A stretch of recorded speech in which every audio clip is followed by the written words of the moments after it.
Bismillahirrahmanirrahim. Assalamualaikum warahmatullahi wabarakatuh. Alhamdulillahirabbil alamin wassalatu wassalamu ala asyrafil anbiya'i wal mursalin wa ala alihi wa sahbihi ajma'in, amma ba'du. Alhamdulillah dapat kita bertemu lagi di siaran channel Muhammad Nazir Abdul Ghani, dan bagi siapa yang pertama kali melihat video channel ni, tekan butang subscribe merah di bawah tu. Ianya tak perlu bayar apa-apa, ianya gratis, percuma. Jadi saya macam biasa, saya sedikit nak memberikan nasihat ataupun tazkirah agama. Di samping kita mengharungi hari-hari yang kita jalani sekarang ni, kita kena sentiasa beringat dalam kehidupan ni. Kita sentiasa kena merefreshkan balik diri kita ataupun menyegarkan diri kita dengan santapan rohani, iaitu dengar balik apa nasihat-nasihat agama. Okey. Dan kita kena ada makanan rohani kita. Jangan kita hanya makan untuk jasmani saja. Kita tak bagi makan untuk rohani. Rohani kita perlukan makanan. Seperti mana kita solat fardu yang wajib, yang diperintahkan oleh Allah Subhanahu Wa Taala, tu benda tu yang kita perlu buat. Jadi kita jangan tinggalkan, dan kita kena bagi makan rohani kita juga dengan zikrullah. Kita sentiasa membaca Al-Quran, dan kita sentiasa untuk memperingati diri kita ni dengan kita dengar kuliah-kuliah daripada masyayikh atau ustazah, orang para guru-guru kita, dengan orang yang berpengalaman dalam ilmu untuk memberikan nasihat kepada kita, untuk memberikan kita ni santapan rohani, makanan rohani kita, nasihat kepada kita, nasihat berbentuk agama yang akan menyelamatkan kita di alam yang tak ada siapa ada akan bantu kita, iaitu alam barzakh dan alam akhirat. Dalam hadis Nabi, yatma'u mayyit salasatun, ahluhu wa maluhu wa amaluhu, iaitu ahli keluarga kita yang akan ikut kita ke alam barzakh, pula ikut ke alam kubur ni untuk mengiringi kita ke alam kubur. Keluarga kita ramai pergi. Lepas tu harta kita bawa kereta, bawa apa semua tu, ikut kita ke kubur. Dan apa lagi, amalan kita pun ikut kita ke kubur. Amalan yang kita dah melakukan kat dunia ni, amalan ni, kalau kita tak ada amalan, itu sangat menyedihkan lagi. Dan yang pulang setelah dia tak duduk kekal lama kat situ, isnah ni dua benda, iaitu keluarga kita akan pulang ke rumah dia balik, melanjutkan pekerjaan mereka, dan harta benda pun dia orang dah guna dah. Walaupun kita bina harta benda tu banyak, kita dah simpun duit tu, tapi mereka yang gunakan harta tu, dah dia orang faraid pula harta tu. Okey, yang baqa wahidun, yang tinggal, yang kekal bersama kita, akan menyelamatkan kita ke alam akhirat. Apa benda? Iaitu amalan kita. Jadi kita duduk kat dunia ni sentiasa asatizah ataupun ustaz-ustazah, para dai menyeru kita untuk memperingati, untuk kita menyediakan amalan. Juga pada diri saya juga, kita kena sediakan amalan untuk kita nak menghadap Allah Subhanahu Wa Taala. Benda ni benda basic yang kita kena tahu. Sangat sedih kalau kita tak bawa bekalan amalan untuk nak menuju alam akhirat. Ada satu kisah pada zaman dahulu, kisah ni boleh kita ambil pengajaran lah. Penggali kubur di Mekah ni banyak cerita ni banyak tular tu, banyak masa 10 tahun yang lalu lah. Ada seorang penggali kubur tu di Mekah, dia sentiasa kerja dia gali kubur.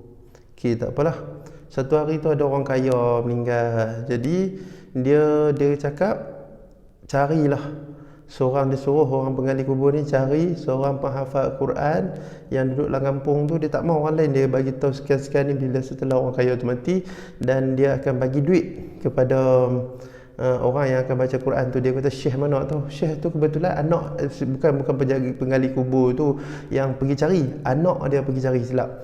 Okey, anak dia pergi cari jumpalah, nak pendekkan cerita ni, dia jumpalah di kampung tu dia seorang tu, dia bapa dia kata dia penghafal Quran tapi dia jual roti je di kampung ni, cerita dunia Arab ni. Dia jual roti. Lepas tu dia cakap kat penjual roti yang penghafal Quran tu, dia cakap, dia kata bapak aku dia nak kau baca Quran di dalam kubur dia. Jadi gali kubur tu, kira dia duduk dalam kubur tu. Okey, dia duduk dalam kubur tu, terus dia baca Quran di situ selama 3 hari tak bangun, tapi dia akan hantar makanan. Okey, last sekali pendek yang cerita, dia bersetuju dengan dia letak harga tinggi, 1 juta ke berapa tahu, duit yang banyak lah untuk dia sanggup baca Quran. Lepas tu sanggup lah dia baca Quran dengan dapat duit sebanyak tu kan. Lepas tu dia pergi hari pertama, dia pergi cari tali tu. Dia hanya pergi cari tali untuk dia nak turun dalam liang kubur tu. Tak ada siapa nak lihat kubur tu, tak ada siapa yang nak tolong dah. Dia tarik lah tali, turun ke liang kubur bawah tu. Okey, dia turun ke liang kubur bawah tu. Satu malam tu dia terus nak baca Quran lah. Tengah baca Quran, datang takdir Tuhan, Allah Ta'ala singkapkan dia punya tabir yang dia boleh nampak malaikat. Ni nak cerita, dia tak tahu lah sejauh mana kebenaran. Saya dengar cerita ni daripada kawan saya, dia setelah 10 tahun yang lalu. Ni orang mengapa sebab sekadar kita ambil pengajaran benda ni. Okey, lepas tu malaikat tu dia pun kebetulan tergamam nampak malaikat ada untuk menanyakan si mati. Malaikat Raqib dan Atid. Raqib Atid tuliskan amalan kebaikan, Munkar dan Nakir lah, kanan dan kiri kan. Dia tanya soalan marabuka maksudnya kan, siapa Tuhan engkau kan. Lepas tu kebetulan dia nak tanya kepada si mati ni. Dia kata, kita nak tanya yang mati ni kan, yang hidup ni duduk sebelah dia.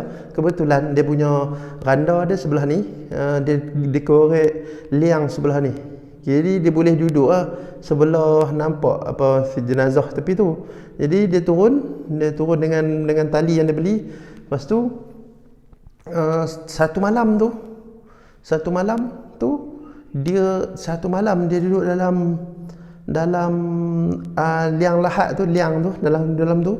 Malaikat tanya soalan dia satu benda aja. Tu pun soal sidik banyak. Dia cakap tali tu tadi kau nak datang, dia kata kita tanya, malaikat tu kata kita tanya orang yang hidup ni dulu. Dia terkejut lah. Lepas tu lain kali malaikat tanya dia, apa mana kamu beli tali ni? Tali ni saya beli kat sini, dia jawab. Lepas tu okey, tali ni berapa harga dah? Tali ni harga RM2 lebih kurang kan. Kita tak tahu harga lebih kurang macam tu ada cerita dia. Lepas tu dia pun dia kata RM2. Lepas tu tali ni hang dapat dari mana? Tali ni hasil tuai dari mana? Macam mana buat kisah tali tu saja dah 1 hari. Lepas tu dah sampai ke esok ke hari kedua tu, dia terus tarik tali naik, dia terus cabut, terus lari. Dia tak mau dah. Dia cakap, "Lah aku tak mau dah turun dalam liang tu." Dan terus dia pergi menyendiri untuk buat ibadat kepada Allah Subhanahu Taala. Dia tak mau. Kita bayangkan daripada apa yang pengajaran yang kita nak ambil di sini, kita kena ingat satu benda. Bila kita turun je ke alam barzakh, alam akhirat, alam kubur, kita jangan anggap kita terlepas. Tak. Tu baru checkpoint di alam barzakh, nak menanti datangnya hari kiamat. Kita tak tahu bila nak hari kiamat ni. Dalam kubur ni ada zaman Nabi Adam dulu ni. Zaman Nabi Adam sampailah kita sekarang. Lepas tu ditanyakan di dalam alam barzakh tu. Ditanya macam-macam. Bayangkan orang yang ditanya tu tentang tali saja sampai 1 hari. Bayangkan kalau kita ada kereta, kita ada harta benda yang banyak, dan hasil yang kita dapat sehari-hari kehidupan kita buat apa dengan duit tu, kita buat apa, benda tu akan ditanya dan dia azab pula di dalam alam kubur. Kalau seandainya kita buat benda tu mencuri, tak sampai lagi ke akhirat yang untuk kita nak melepasi orang panggil apa, nak masuk, nak siratul mustaqim tuan, tak tahu nak ke syurga tu, kita tak tahu kalau kita tak betul-betul mempersiapkan diri kita di atas dunia ni. Jadi sama-sama lah, saya juga dengan pada tuan-tuan yang nonton video ni, untuk kita sama-sama kita kena ingat ramai dah orang yang mendahului kita, orang yang hebat, ke orang yang tak kira lah orang hebat dia ke siapa, dia orang kaya ke, dia artis ke, dia orang susah ke, dia gangster ke, dia siapa pun sekali dengan dia tetap akan mati. Dia tetap akan mati. Jadi kita akan ingat di sini. Bila kita terang, kita akan insaf sekejap kan. Lepas tu esok, lusa kita akan buat lagi benda yang kita sentiasa buat. Tu Nabi kata dah, bila saja anak Adam mati, dan bila di dalam kubur tu dia nak sangat nak masuk balik ke dunia ni, nak mai balik ke dunia ni untuk dia nak buat ibadat kepada Allah SWT. Dan waktu tu Allah Taala bagi tahu dia, kata walaupun hang naik kat atas bumi ni, kamu naik atas bumi ni untuk nak beribadah, kamu tetap akan mengejarkan benda lama dia akan tetap buat benda lama dia. Percayalah, dia tak akan buat ibadat, dia akan tetap buat berjalan lama dia. Benda kita lalu kat atas dalam dunia ni, kita ada syaitan, kita ada iblis yang sentiasa tak putus asa dari zaman Nabi Adam lagi,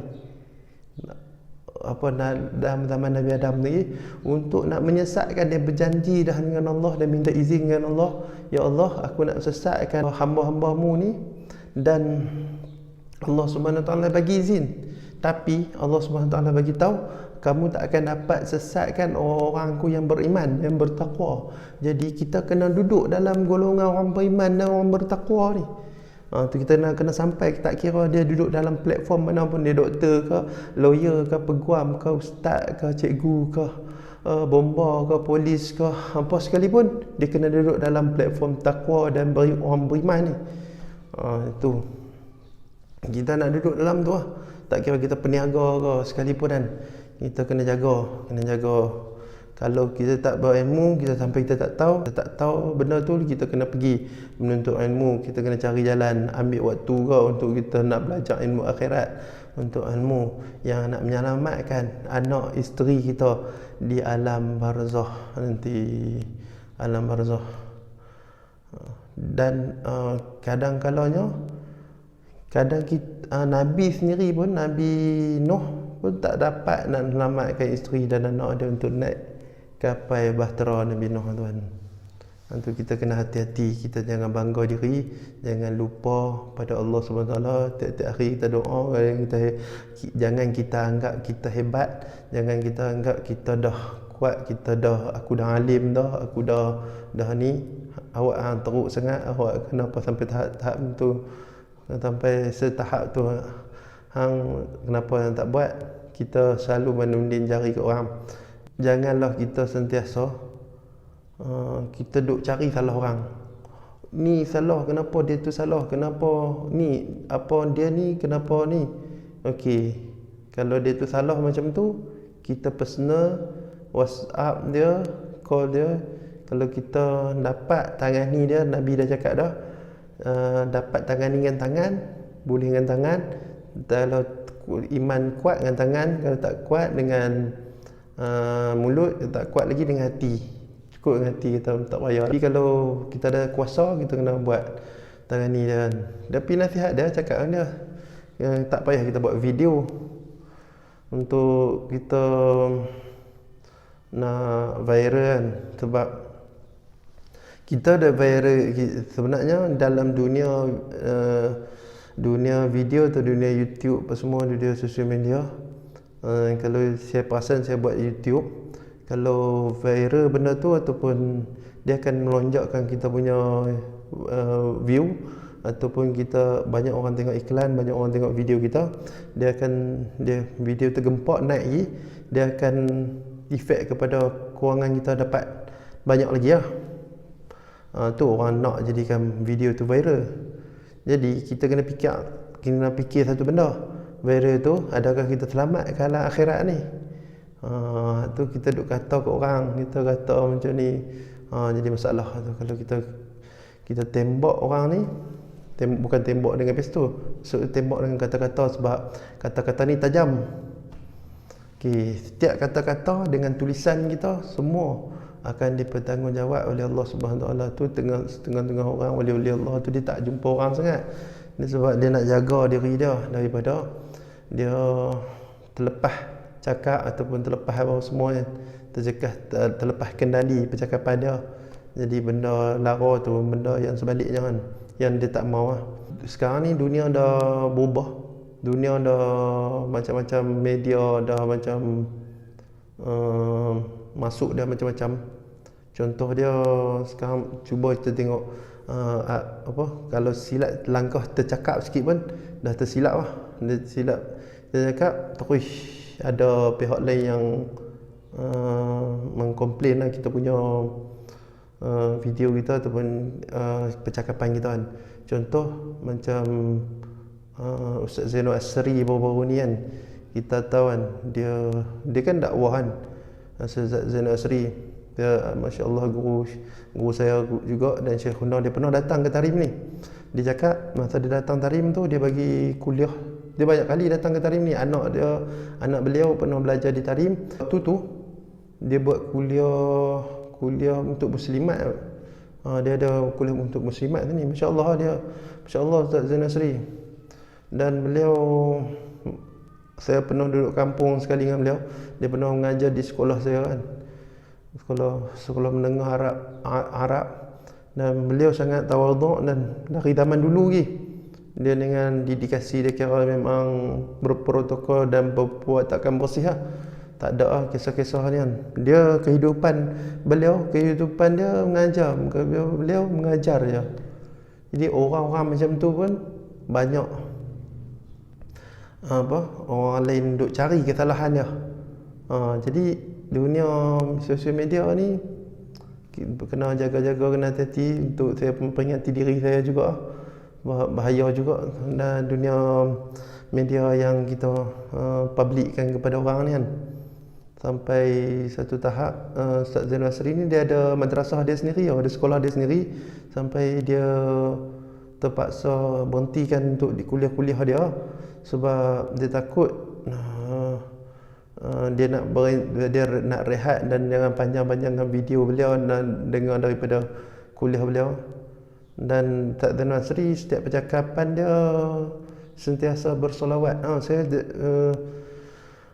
Setiap percakapan dia bersolawat. Masya-Allah. Tak semua orang yang boleh buat macam tu, berakhlak. Hari tu masa dia datang sini, dia cakap dengan percakapan Arab. Dia bercakap Arab tu, cakap macam dia ceramah di mana tu, di hadapan ada masyayikh, dia cakap Arab tu, ceramah dalam bahasa Arab. Dan orang macam tu bukan orang biasa. Ustaz Zainal Asri masya-Allah, orang hebat. Dia mengajar bukan kitab biasa, kitab Arab ni, kitab Arab. Dia lulusan Al-Azhar. Dia masya-Allah orang yang kuat amalan, dan diiktiraf lah di guru di Kedah. Dan beliau adalah sangat tawaduk. Bayangkan lah, dia boleh pergi pejabat agama yang dipanggil, kata dia silap apa semua tu, dan dia rendah diri, dia boleh buat video tu. Tak semua orang boleh dapat buat video macam yang Syekh Hunor buat. Dan dia melahirkan banyak generasi yang hebat. Menghantar ramai pelajar di Turki, di Yaman tu, tak ingat dah. Ramai, banyak kan kau sahabat-sahabat saya di sini, banyak yang jadi anak murid beliau. Dan tambah saya juga antara anak murid dia, beliau juga. Dulu beliau jadi pensyarah di Kidu, tak silap. Dia sangat tegas. Kalau pelajar-pelajar di situ kalau nampak Ustaz Zainal Asri memang seram lah. Memang terkenal lah dengan dia tawaduk dia. Dan waktu tu kalau tengok aja Ustaz Zainal Asri dah macam takut dah. Ustaz Zainal Asri memang tegas, orang dia tegas. Macam tu dia balik dari Mesir, masya-Allah orang dia. Saya banyak orang panggil apa, tertiru lah, cara dia bagi sorban masa zaman saya duduk di Malaysia dulu kan. Masya Allah, orang dia hebat. Orang hebat. Orang macam tu pun dah jadi macam mana dah. Sekarang ni dah orang panggil apa? Banyak pihak media tembak dalam YouTube beliau kan, dalam YouTube beliau sendiri kan, ambil keratan daripada keratan video beliau. Takut juga. Okey, saya tercerita tentang beliau pula dah. Okey, kembali balik kisah yang tadi tu. Sedikit yang saya nak bagi tahu komen tentang, sebab lepas tu masa beliau duduk di Tarim ni, masa nak balik di Malaysia, dia cakap kat saya sendiri masa nak naik van untuk nak balik, dia kata dia boleh pegang bahu saya atau peluk saya tak ingat tapi yang pastinya cakap saya nak lihat pelajar-pelajar Yaman ni balik dakwah di Malaysia. Dia kata kami nak menantikan tarbiyah kamu di Malaysia, dia cakap kami menantikan tarbiyah kita balik ni bawa dakwah di Malaysia. Sebab dulu ramai generasi dakwah dari Mesir, tapi dia nak pelajar Yaman pula balik untuk dakwah. Dia cakap begitu. Kami menanti, dia kata dia sangat-sangat tunggu. Dia cakap begitu. Tapi alhamdulillah banyak kawan-kawan saya dah balik dakwah di Malaysia, dia balik. Okey, alhamdulillah. Saya rasa video saya ni sekadar tu je, yang perkongsian yang macam saya cakap tadi, dan kita sentiasa ingat diri kita mempringati kita kena bawa saham akhirat, untuk kita bawa amalan ke akhirat, amalan ke alam barzakh. Kita kena ingat tiap-tiap hari yang kita lalui tu, kita kena buat baik, kena solat jangan tinggal, memang wajib benda tu. Tutup aurat, kita jaga apa semua tu lah. Okay, sekarang ni dah masuk waktu maghrib di Tarim, Yaman. Okay, sekadar tu je video saya, dan saya minta maaf, dan sekali lagi saya nak memperingati anda, kalau anda baru dalam YouTube saya ni, tolong tekan butang merah di subscribe. Assalamualaikum wabillahi taufiq wa hidayah. Wassalamualaikum warahmatullahi wabarakatuh.